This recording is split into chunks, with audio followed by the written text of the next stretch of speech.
Eu prefiro ficar em pé porque quero olhar para o autor. Tem algumas coisas para lhe dizer. Doutor, portanto, primeiro aqui uns cumprimentos à mesa, à doutora Susana Vieira, que é vereadora aqui da Câmara Municipal de São João do Pico, à doutora Mónica, à Ávila, que apresentou o livro, e ao meu amigo, doutor Joaquim Ricos. O Joaquim Ricos, vou tratá-lo assim porque ele é minha colega na União de Estado mais sénior, e eu aqui queria também, antes disso, em homenagem a essas pessoas, dizer que na Universidade mais sénior nós somos um conjunto de pessoas, portanto colaboramos e estamos todos ao mesmo nível, nomeadamente o Sr. Manuel Ilídio Aguiar, a Sra. Lídia Silveira, a Maria Rosa, o Joaquim Ricos e a Sra. Maria Xavier. Portanto, somos todos iguais, qualquer universidade, e a Universidade mais sénior também funciona. E vamos mostrar em pouco tempo que ela também funciona. Agora, relativamente à obra Mistérios de Augusto Pedro ou Joaquim Ricos, vamos começar pelo ponto 1, que é a visão cartesiana. A obra literária Mistérios foi-me entregue no mês de fevereiro, à qual se juntou um pequeno comentário do seu autor, no sentido de estar expectante pela minha visão cartesiana. É verdade? O cartesianismo baseia-se na dúvida metódica e, por isso, não pressupõe certezas e verdades absolutas.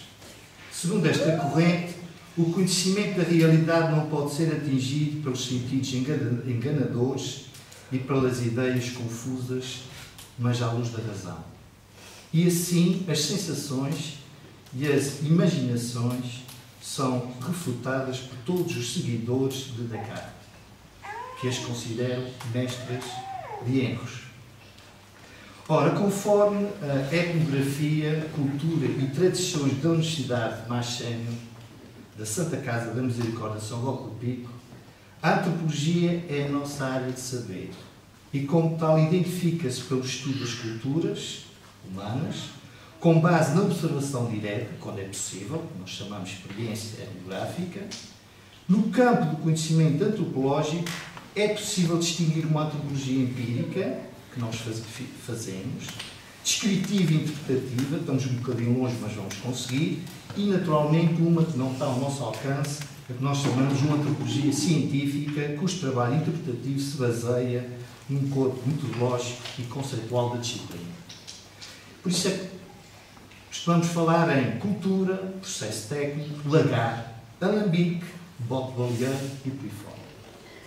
Na Europa, a antropologia empírica é praticada desde a antiguidade e será universal, enquanto a antropologia científica começa com a progressiva instituição e automatização deste conhecimento nas academias, nos museus, que não são todos, e nas universidades, sobretudo a partir do século XVIII, altura em que o livro da Mónica não, do Henriques, mas que ela tratou. Não há conhecimento científico sem conhecimento empírico. Portanto, a antropologia aplicada aos Açores é o mesmo que cultura açoriana, cultura insular, cultura arquipelágica, cultura alimentar, cultura da vinha, cultura do inhame, cultura baleeira e cultura naval. Inspirado nas palavras do antropólogo Gilbert Tourin sobre a imaginação simbólica, qualquer leitor pode tornar-se um sonhador de palavras, sonhador de poemas, sonhador de mitos, e assim instalar-se plenamente na realidade antropológica bem mais vital, mais importante que o destino, e sobretudo para a felicidade do homem do que a morte da verdade objetiva. Porque é entre as verdades objetivas, desmistificadoras, e o insaciável querer ser constitutivo do homem que se instala a liberdade poética, a liberdade retificante. Mais do que nunca, nós sentimos que uma ciência sem consciência, isto é, sem afirmação mítica de uma esperança, marcaria o declínio definitivo das nossas civilizações. Portanto, isto é a morte da carne. Bem? Ponto 2. Misérias de Augusto Pedro. O livro tem capa cinzenta e o título... Desculpa. O livro Mistérios de Augusto Pedro. O livro tem capa cinzenta e o título Mistérios, que são marca visível da paisagem natural do Pico, nomeadamente São João, Santa Luzia, Pereira e Silveira, respondendo às ondas de vulcanismo muito recente, ocorrido após o povoamento da ilha e que traduzem um importante elo de ligação entre a natureza vulcânica da ilha, natureza por si só, e a natureza espiritual dos habitantes, que é a cultura. Estamos aqui na relação entre natureza e cultura, que sempre existirá enquanto houver homem. Na capa estão representadas a Montanha do Pico, que é o terceiro maior cone vulcano do Atlântico, e o tronco de videira, objeto da natureza cultura. O miolo da obra constitui-se por um prefácio, 58 textos em prosa de ficção, organizados num espaço-tempo insular, respectivas notas e referências bibliográficas ocupando 128 páginas. A narrativa desenrola-se no referente territorial das ilhas do Pico e Faial durante o século XIX, enreda senhores e outros atores da cultura da vinha e do vinho, cujos nomes são fictícios, mas com funções historicamente identificadas: proprietário, feitor, trabalhador. Algumas das quais muito especializadas, sendo exercidas de acordo com o sexo e o espaço de ação. As relações de poder assimétricas e os processos produtivos, tanto domésticos como agroindustriais, ligam-se pelo canal e articulam casas rurais e solarengas, terrenos de cultivo e instrumentos de produção, alimentos, pão, vinho, vestuário, albarcas, meios de transporte, carros de bois, construções, adega, utensílios, seios de cera, esbagulador, dorna, cincho, aparelhos, lagar. Redes terrestres de comunicação, com marcas no chão, videiras, e acessos à água doce, poços de maré, e ao mar, cola-pipas.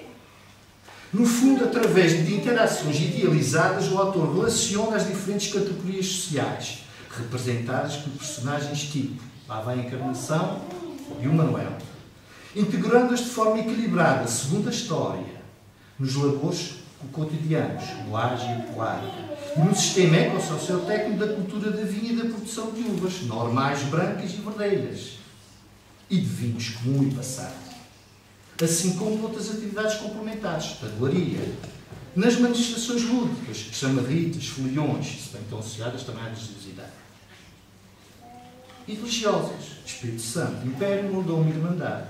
Tudo isto num contexto de subsistência difícil e de fenómeno imigratório. A narrativa acaba com o ataque do Oídio, a partir de 1952, e a introdução da Casta Isabela, de origem americana. Resumindo e concluindo, não será preciso consultar a bibliografia, de resto significativa, para se reconhecer um exercício de pesquisa prévia. Até porque as 50 notas finais, com ligação ao texto, substanciam a interpretação dos sistemas e processos sociais. Neste sentido, a prefaciadora do livro, Daniela Silveira, tem razão quando refere que queria saber mais sobre a vida naquela época, neste lugar, à beira-mar plantada. Ponto 3. Mistérios numa perspectiva antropológica. Até meados do século XIX, no contexto das atividades agro-silvopastorias picoenses, baseadas em conhecimentos práticos e interpretativos das características ecológicas e operadas de acordo com a estrutura social agrária, as características socioculturais e as redes de distribuição, assistiu-se ao cultivo intensivo da vinha e, secundariamente, de árvores de fruto, sobretudo de figueiras, à volta de toda a ilha, mas de forma mais extensiva na zona oeste, fronteira do Pico. Lá no livro fala na fronteira do canal. O ciclo vegetativo anual da vinha determinava o processo técnico vitícola, incluindo a poda e o tempo das vindimas. O seu desenvolvimento deveu-se às características dos solos de lagido ou de biscoito, entre as cotas de 50 e 100 metros, por influência do clima temperado quente nesta zona costeira e pela elevada capacidade de armazenamento térmico das quadras de basalto negro. Porém, a influência negativa dos ventos marítimos nas vinhas baixas obrigaria à construção de complexas estruturas murárias de proteção e controle, constituídas por reticulados de corrais. É uma alvenaria de pedra seca apropriada localmente, propiciando um microclima quente e seco. Neste sistema ecotécnico agrário, prevaleceu o cultivo de castas europeias, tendo-se obtido vinhos de elevada graduação alcoólica, entre os quais o verdeiro, e, por outro lado, o vinagre e aguardente, provenientes da sua menor qualidade. Todos estes produtos destinavam-se ao mercado interno e também à exportação, pois suportavam o transporte a longa distância. Desta forma, o século XVII entre o século XVII e o século XIX, o Pico transformou-se num importante centro de produção de vinhos, vinagres e aguardentes, se bem que este sistema ecotécnico também envolveu o Faial.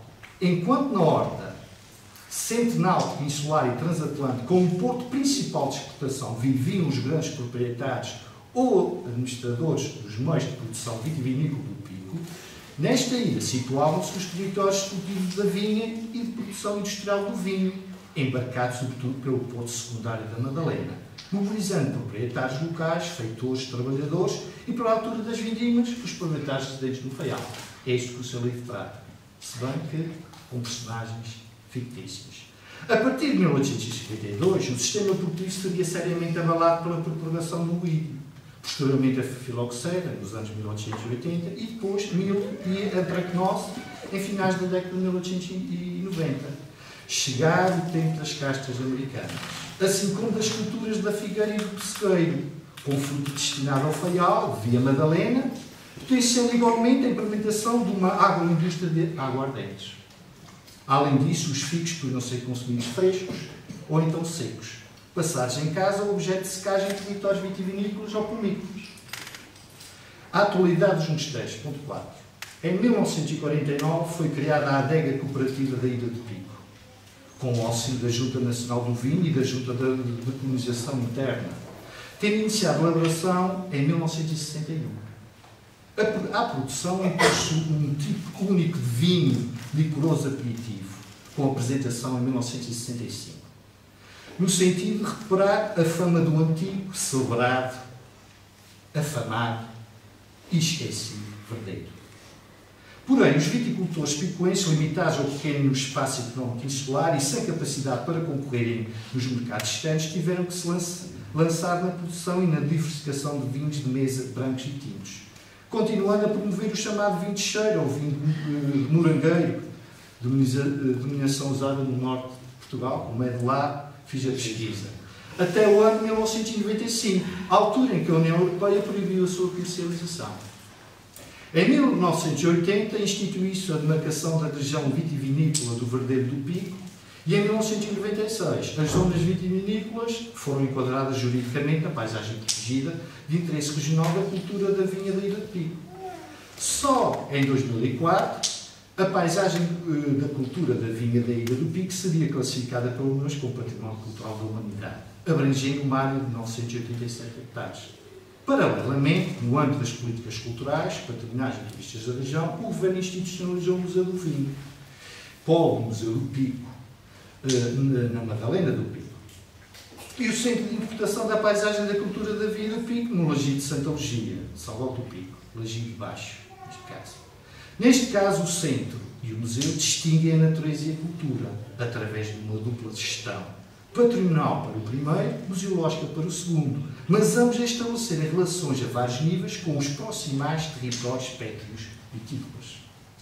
Desde 2012, também se decretaria a manutenção das estruturas morárias semicirculares de cultura de figueiras.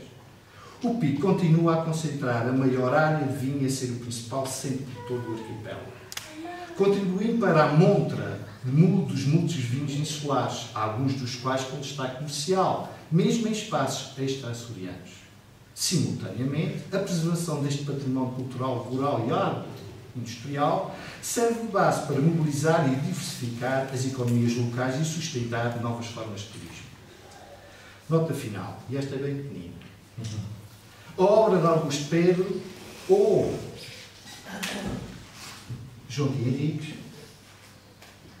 partiu da vinha do vinho de 800, criando personagens imaginários eficazes e, ao mesmo tempo, à luz das realidades vitivinícolas na fronteira do Pico, atores sociais e processos técnicos possíveis. O trabalho agradou.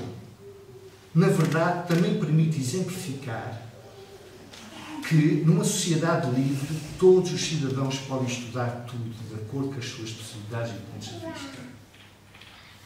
As temáticas não são utilizáveis, nem nunca vão ser. Seja por quem for, em qualquer momento. E o que varia são os enquadramentos institucionais, sem abusar deles, e metodológicos, e, naturalmente, os desejáveis resultados. Obrigado a todos e obrigado também por seres meu colega do doutorado mais sério.